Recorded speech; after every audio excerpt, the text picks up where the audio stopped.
Hi there. Unfortunately, on this video, I'm an idiot and I didn't actually record my screen or my camera. So, what we're going to do instead is probably just put up a random fun ping image of me or my avatar. But anyway, excellent content. Hope you all enjoy. Meredith is an awesome guest, and we'll see you next time. All right, here we go. Hey, welcome to Dev Better, a series where we talk about software engineering problems that we have encountered in our travels as a software engineering consulting firm. I'd like to talk about a really hard problem today. How do you create an effective engineering organization? And with me, as a wonderful guest to the show, whom I have already spoken with before, I have Meredith Turney. She is a conscious leadership coach specialized in remote teams, helping companies with remote work structures and empowering their employees to foster great collaboration in a distributed environment. Meredith, say hi and introduce yourself a little better than I did. Yeah, well, thank you so much, Jeremy. It's always fun to talk with you. I'm so appreciative of what you're doing in your area. And, the way I like to describe what I do is the way we work and build teams is really rapidly changing. I think especially in the last few years, we've seen that. And oftentimes leaders feel unprepared. Like, how do I navigate this transition that's happening right now with work, remote work, all of this kind of stuff, especially in technology, as you know. So as a conscious leadership coach, consultant, and communicator, I help leaders and their teams create new ways of working and relating to each other so they can prepare for this exciting new future by consciously co-creating it. So that's basically how I help my clients. Awesome. As with how the show works, I'm going to briefly describe a little bit of context and commentary around the types of problems that we're trying to solve here. And then Meredith and I are going to engage in some lively conversation around a couple of questions that are designed to help us understand how you can solution some of the problems that we see with respect to human beings in software engineering, right? Meredith has an infinite amount of wisdom in other arenas. I want to focus specifically on software engineering teams today, per the vein of Dev Better. So how do you create an effective software engineering organization? So first off, it does not start with implementing Agile. It starts with a functioning social network with honesty, goodwill, and transparency at its core. So a social network, what is it, right? It's not a mysterious concept. It's exactly what your intuition says it should be.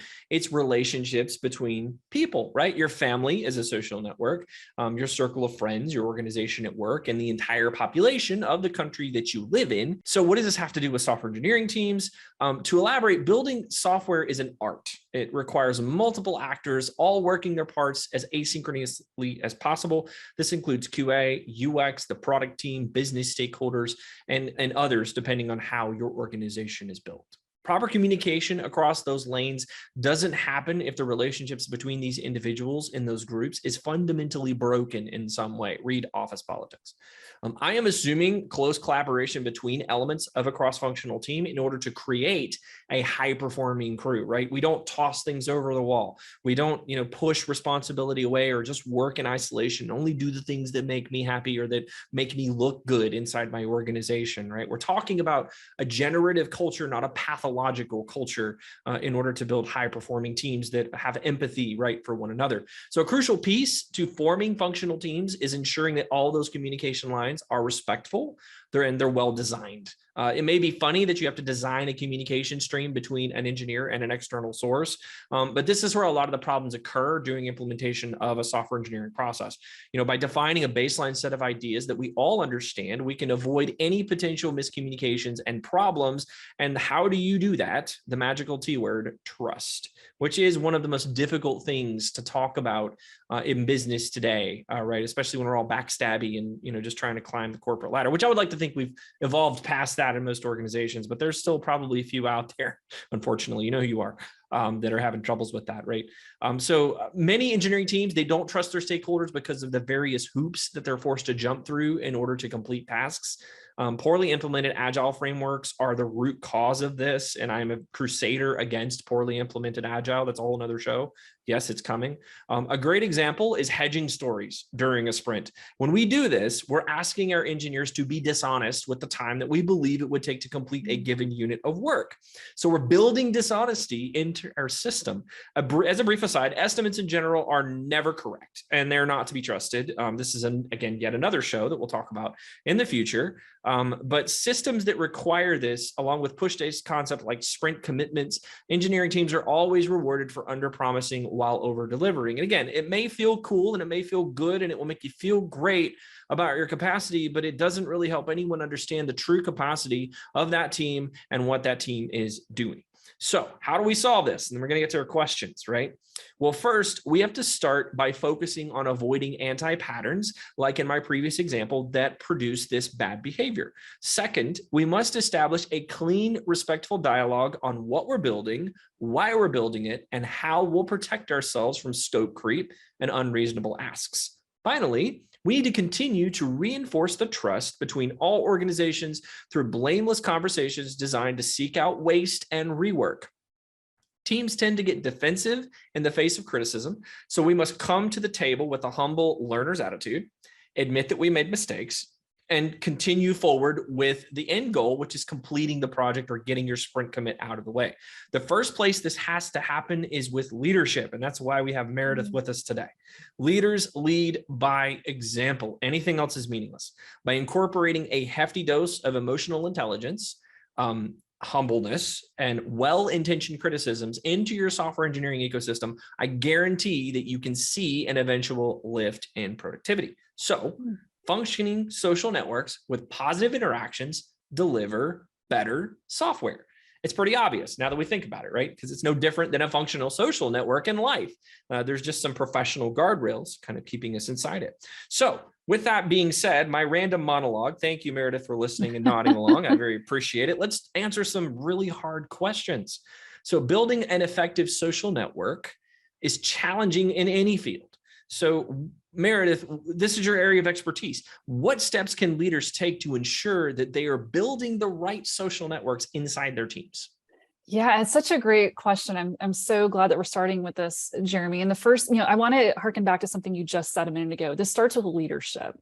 And I think too often we think, well, we just think that things will organically happen. And sometimes they do. But for the most part, leaders have to be intentional about how they cultivate culture, because culture is a reflection of the values of leadership and the mission of the organization.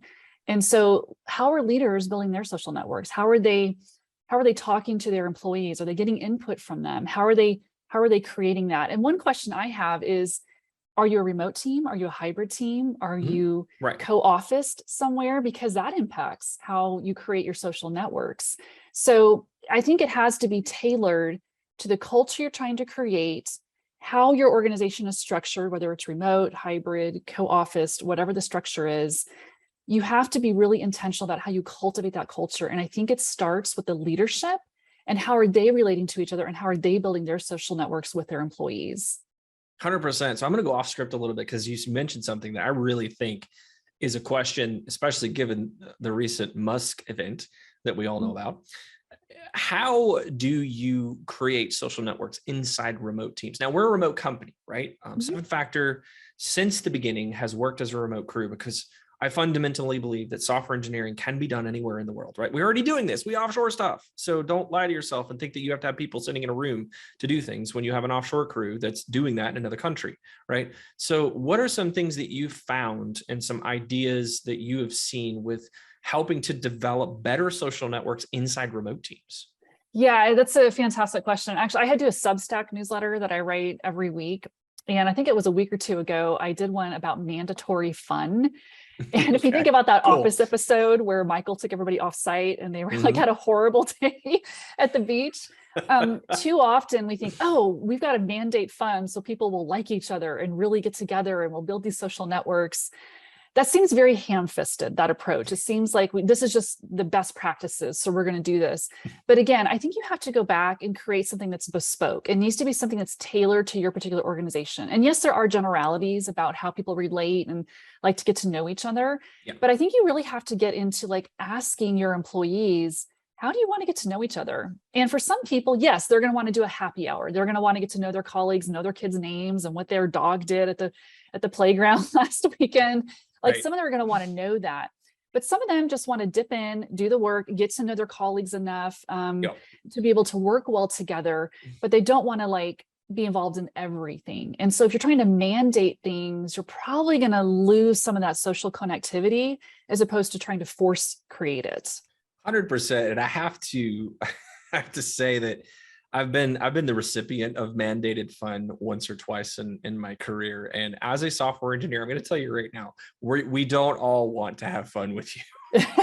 Some of us just want to sit and do our job, and we take pride in the production of the software asset, right? And that's something that you have to be on the lookout for. It doesn't mean that that individual isn't, engaged with their culture, because I've had this question a lot. Remember, I've got 56 people across the states, and we're completely remote teams. So I'm not going to lie and say that occasionally it's definitely come across my mind of, are people actually engaged? Do they actually care about my company, 7Factor?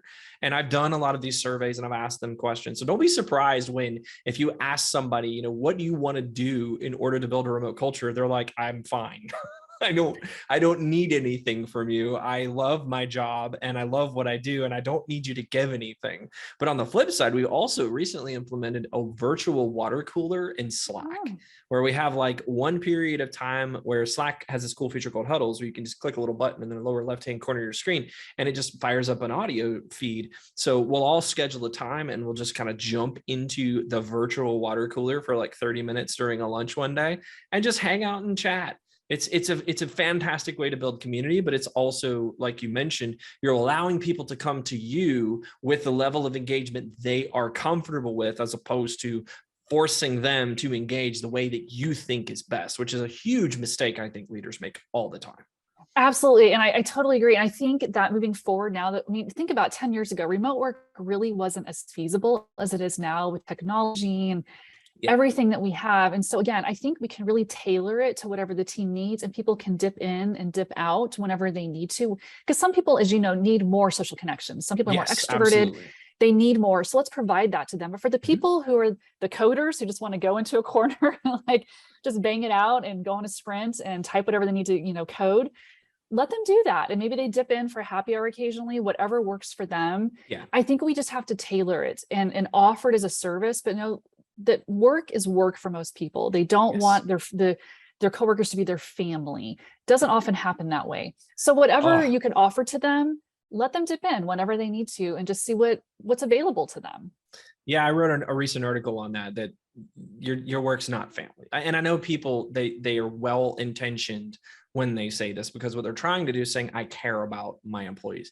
Now, you can say I care about my employees in a way that does not invoke the context of family, which is unconditional, care in most cases. Some cases that's probably not the case, but in my family, in the way that I ran my family, in the way that, I grew up, it's unconditional care. And I'm like, I can actually fire you. Yeah, it's like you were saying earlier, it seems kind of like dishonesty. Yeah. But you don't want to have that in your culture. We are not family. We are coming together to accomplish a mission, but someone could pull off, someone can move on. We could bring 100%. In new people. So it's not exactly familial. It's more, it's friends. You can become friends with your colleagues, but friendships can sometimes end and move on, and they evolve. So that seems more realistic than having a family. 100%. And I encourage our folks to become friends as much as possible. And the other thing that I want to note about software engineers that not a lot of people know is, you probably heard of this thing called pairing, or maybe you've heard of this thing called mob programming. These are two methods of writing software that are extraordinarily social. So if you and I were doing a pairing session, we would be sitting next to one another in front of a computer, and there would be a driver and a navigator, right? So you're the driver and I'm the navigator. You're dictating to me what to code. And while I'm coding it, I am parsing, analyzing, and providing feedback on what you're telling me to do. That in and of itself is an extraordinarily social event. A mob programming event is everybody's in the same room paying attention to a projector with, again, a driver and a navigator, and the entire team is providing feedback to what's being typed on the screen. So I've done pairing before for a full 8 hours, and I'm going to tell you, when I get done, I don't want to see nobody. So if you ask me to go to a happy hour after I've just paired for 8 hours, I'm going to tell you to pound sand because I am tired and I just talked to somebody all day and I might have got annoyed at that person and we might have fought about a few things because again, developers were philosophical people. We fight all the time. So again, a misunderstanding of an engineer's culture and how engineering culture is designed can cause you to implement things that will not work and will cause people to leave because they're already getting their social meter full through things like pairing or mob programming or talking to a stakeholder about a ticket that you wrote up for me. I just spent, I've spent 4 hours in a freaking planning session before in Sprint and Scrum, like literally talking about what color you want your banner. And I'm like, no, I'm done, guys. I'm going home. I'm going to see my family, pet my dog, and I'm going to unplug for the rest of the day. So people don't understand that. And they need to get a bit more of an open view as to what engineering culture really is. So absolutely. Next question. At 7Factor, we talk a lot about kind candor. Kind candor is kind of our little tricky buzzword that we like to say, but basically it's about communicating honesty, communicating with your network with honesty and with respect, right? I want to be kind to you, but I also want to tell you the truth, because if I'm not telling you the truth, there's no reason for you to hire me, right? Very important, because your team has to feel psychologically safe, which is another huge thing that we talk about internal to 7Factor, in order to collaborate on ideas and create the best solution for customers, right? It means that trust and empathy are things that you absolutely have to have. How can leaders infuse trust, empathy, psychological safety, and kind candor into their teams? Yeah, I love this question. And first of all, I love the kind candor. I was thinking about Kim Scott's book, Radical Candor, which I think opened a great conversation about how so often we play politics and we're not candid with each other. So radical candor is great, but I like kind candor as an evolution, because sometimes people take radical candor and they say, well, that means I can just beat you over the head to just say whatever I want and not be kind. So I love your iteration of kind candor, because again, you're including emotional intelligence and being sensitive, perhaps being candid to someone else. This could offend them, or they might not take this very well. How can I say this in a way where I'm being candid, but also I'm being sensitive to the realities of how this person might receive that information? So I love that y'all have that iteration. As far as how you can infuse that into your teams, again, I think that comes back to leadership. How is the leader demonstrating that for their team? Because too often we see leaders who their attitude is kind of like, do as I say, not as I do. And so they'll say things like, take your vacation, and then they don't do it. And then it's like, well, if the boss isn't doing it, how can I really take my 4 weeks of vacation? So again, how is the leader demonstrating kindness? How are they doing it in a candid way? How are they infusing that into their conversations? How are they demonstrating it to their team? 100%. Yeah, and I've been guilty of that, by the way.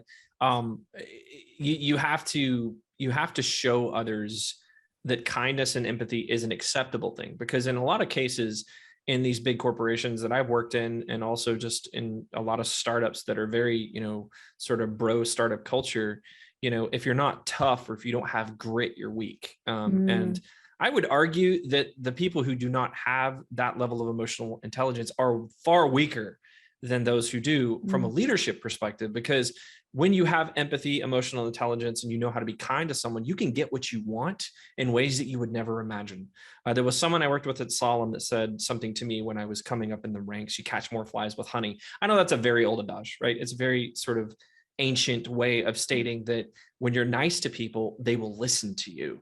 And when you're not, they're not going to listen to you, which again, I know there are possible exceptions for this. We're going to see how the Elon Musk thing kind of, peters out. If everybody leaves his company, who knows, but he can do what he wants. He's like incredibly smart guy, super visionary, but he'll do what he wants. But at the end of the day, we'll see how that kind of falls out and if people stick with him or not. But, from my perspective, empathy and kindness has been huge assets to my company, because as we work with clients who are difficult, we can also see that the customer is a human and the customer's having a bad day. In most cases that people get very angry and frustrated and start throwing names and, saying bad things in private channels about these individuals. But for a 7Factor culture perspective, I remind everybody that person's a human too.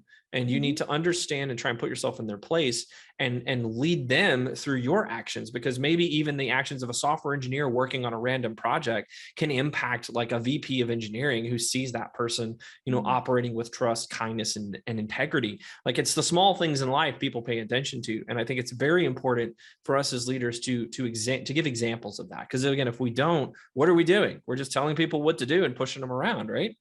Exactly. And I'm glad you brought Musk up. That was actually what my Substack newsletter was about today. Yeah. And the thing that I found most telling about his new edict for his company was his attitude towards remote workers. It wasn't, hey, we just think this is better. It's gonna be better for Tesla. It was, y'all are slacking off. You're not doing the work, when actually the evidence doesn't show that. So it was really interesting, but his attitude is creating that culture. And so the words he's using, the tweets he's tweeting, that is building that culture and what he expects from his employees. Yes. And I've worked with leaders who have been a lot toned down version of Musk, right? Not that, because dude is richest man on the planet, say whatever the hell he wants, right? I mean, I'm just a random little guy with some random little company in Atlanta, Georgia. Who am I to judge the great Elon Musk? But at the end of the day, like, I've seen leaders that have toned down versions of this, and you really do have to nip it in the bud quickly and show them that the assumptions that you're making are not backed with facts, right? You can make those assumptions, and a lot of the times it's like, I just like to see people in the room. And these leaders are typically the type A's that are very, very charismatic, and they're very much about having humans around, and they really love being around people, and people energize them. I'm going to be straight with you right now. People do not energize engineers. We are the definition of an introvert in most cases, which means, when you force me to come in and be around people, there's some advantages to that. And there's some advantages to collaboration.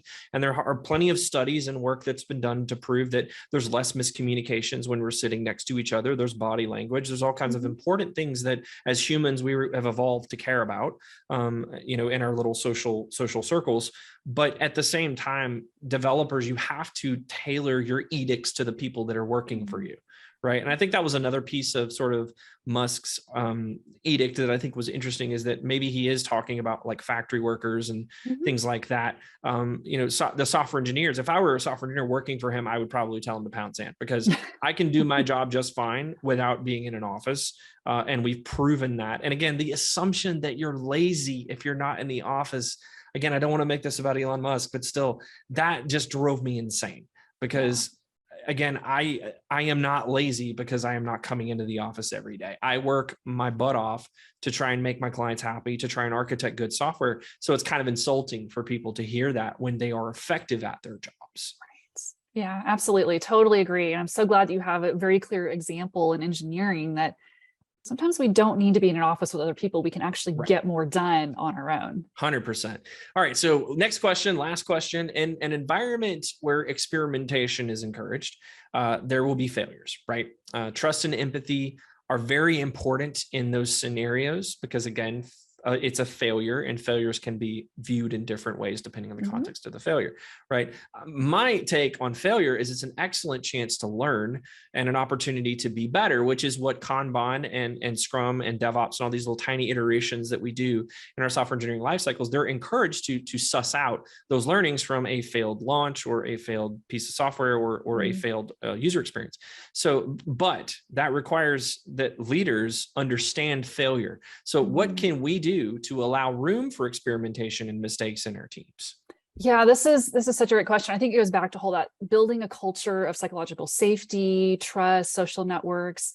We need to have experimentation, because yes, you can keep doing your job, same old, you can keep doing it, but we need, like, people are innovative. We want to create, we want to try things. We want to know we have a safe playground, if you will, where we can do that. And it's not going to have some terrible ramifications. I don't know if you've read the book Loon Shots by Safi Bacall. Really fantastic book. He has an analogy in the book. In Loon Shots, he's talking about people that take like moon shots, but they seem kind of crazy at the time, but they somehow work. So it's a really interesting, as an engineer, I think you'd really like this book, actually. But he talks about how when you're experimenting with things, think of this analogy of if you have like a cruise ship, and your cruise ship is your main business, like you do not want this to fail. This is where your bread and butter, your revenue comes from. You want to make sure you don't have failures with this. But what if you also had like a little speedboat? and it could go off, and you could invest maybe 10% of your earnings into this. And if the boat, sinks, oh, well, it was a little bit of your revenue, but you were trying something new. Or what if you also had a helicopter, and the helicopter could go off and try something really crazy that, like, it's probably going to fail, but you just want to try it. Mm-hmm. So what if you were to adopt this mentality of, we're going to do some speedboats, some helicopters, but we're not going to mess with our core structure of how we create revenue? It creates an innovation in a safe environment. So you can experiment and know, even if my boat crashes or my helicopter, we've still got our core business going. And that creates that safety for people to think about, this is a helicopter, this is a speedboat, this is the cruise ship. So I thought that was a great analogy that Safi uses in his book. Cool. Yeah, I love that. And I think that experimentation is a crucial piece of a good software engineering organization. And I think we've been trained to know that failure is okay, but I think that a lot of the leaders in the product organizations don't quite get that yet, right? They've not gotten the memo from DevOps and Agile and all these things that we've implemented that prove that, failure is okay, because you're going to learn from that. Now, there's certain types of failures that are not okay, like bad code, not writing tests, not implementing, good features, not working with your engineering team to communicate those features correctly. Those are bad things that point to organizational failures and inefficiencies. But as a leader, the thing I want to point out the most is, again, it's about grace, right? Which is a word that we just don't use in business because it's too soft. But I don't think it's too soft. I think that grace is a fantastic word that exemplifies the types of behavior that you should be following in the event that someone or a team isn't quite hitting the mark, or that you as a leader aren't quite hitting the mark. Because oftentimes we don't have grace with ourselves because we fail a lot as leaders. And I take that harder than anything else. It's when I make a mistake and it impacts my teams or it impacts my customers, right? So it's important for us to, again, know when to sort of divide grace from, this is a fireable offense and this is time for you to go, because that's a different conversation together. But if you have a traditionally high performing team or a traditionally high performing leader or a sub leader in your tree, and they make one mistake, pending it's not, a mistake that is clearly something they need to be fired for, like sexual harassment or something like that, then we have to start having grace with people and talking about being okay with, okay, so you made a mistake. What did you learn from it? Like what? Absolutely. All the leadership books that you read talk about this, but I feel like nobody actually does it because they're too afraid to do it. And I'm just that guy that, I can do this because I have my own company and I can screw up and make mistakes and I'm the only person at fault here. So we definitely implement that across our entire teams and all of our crews is like, look, first, admit mistakes. Don't cover them up, because grace is going to require honesty. It's going to promote radical honesty. And radical honesty is a really cool thing. There's a great book called Dopamine Nation. I forget the author, but it's about just society these days and the fact that we're just surrounded by dopamine hits. Everything that we do, like all the media we consume, just sort of makes our serotonin levels go crazy. And the author is a clinical psychologist, and she talks about all of her the folks that she's helped throughout her career. And one of the things that she mentions that has healed most addictions is radical honesty, where you're taking, again, we call it extreme ownership. If you've read Jocko Willenick's book, like they're all the same thing. They all have the same sort of undercurrents of take responsibility and admit that you were wrong, which is something that we don't do in business, right? Because if you admit that you're wrong, you're the weakest link. And if you're the weakest link, then somebody else is going to stab you in the back and take your position. But I think that, and to wrap it up, grace is important. Focusing on providing space for people to experiment is important. And again, thinking in terms of the people around you are a social network. They're not just a team of random humans that were assembled that are kind of coming in and doing a job. You all have to work together in a software engineering context, from product to UX, all the way up and down the chain. And your leaders, as Meredith has stated, through all of the undercurrents of our conversations, are the most important people to exemplify the right types of behavior in order to get you there. And I found that, again, very few engineering teams are poorly performing. They're all poorly managed, where they're not inspired correctly, or they're not given the autonomy to solve problems, or they're not given grace, or they're not given the tools that they need to solve the problems in front of them. So that's it for this show. I appreciate you, Meredith. Thanks so much. It's always awesome to talk to you. Super excited to have you on again. And thanks everybody for watching. We'll see you guys on the next episode.